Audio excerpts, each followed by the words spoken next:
I knew it was going to be a defensive struggle between the Jets versus Panthers yesterday, even though the score says otherwise. It all came down to which offense was going to make the big mistake, and it was the New York Jets because of Geno Smith. He has more interceptions than touchdowns this year. So, um,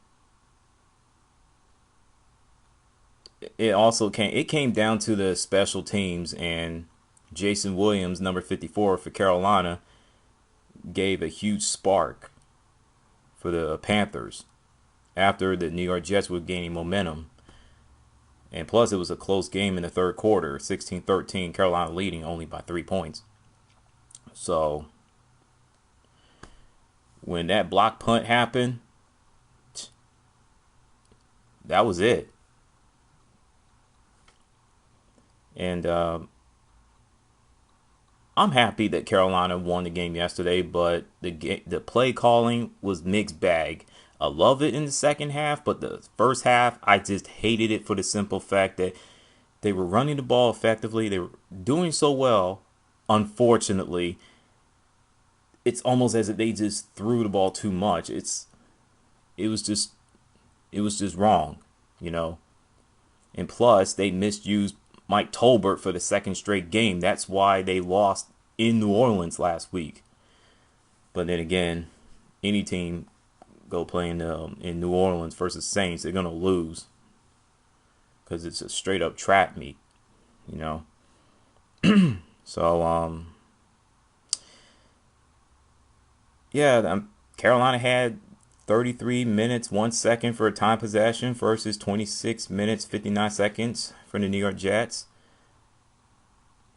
Third down efficiency, they got to get better.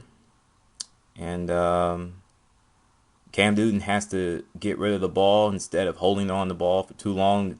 That's why he got sacked twice. So, big ups to the special teams. Defense doing their thing. The offense finally, well, not finally, but they woke up. I mean, big game for D'Angelo Williams, even though the stats says differently. And memo to New York Jets wide receiver Santonio Holmes. It's cool that you call out the Carolina Panthers secondary as the weakest link. You gave props to the defense as a whole. That's fine. But when you say crap like that in public, you're going to get it. And Captain Muddlin and the rest of the Carolina Panthers secondary was laying into you the entire game. Ooh, wow, you have 2 catches for 13 yards. Golf clap, anybody. Yeah, I'm hearing crickets. Mate, next time, let your game do the talking, not with your mouth.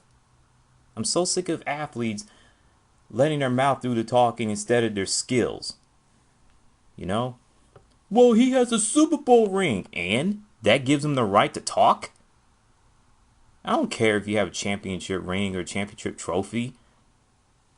Just let your game do the talking, not with your mouth. So, whatever. As for upcoming game in Carolina against the New Orleans Saints, oh yeah, it's for the division crown, the NFC South. Now the New Orleans Saints lost yesterday to the St. Louis Rams, which I'm very shocked.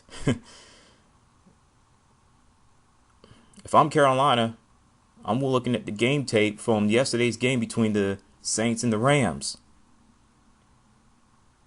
How they were able to dominate the New Orleans. They got after Drew Brees.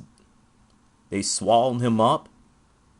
Didn't give him any room. I mean, you have to be physical, but not be over aggressive with the running backs, wide receivers, tight ends, etc.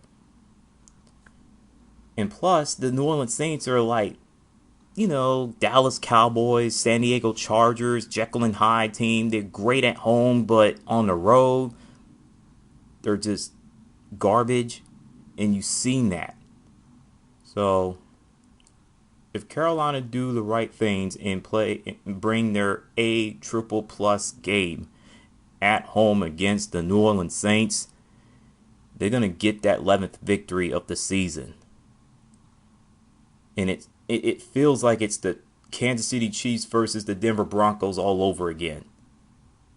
We're going to see what the New Orleans Saints made of on the road. Because remember, they suck on the road in playoff games. They have never won a road game, ever. 0 for all time.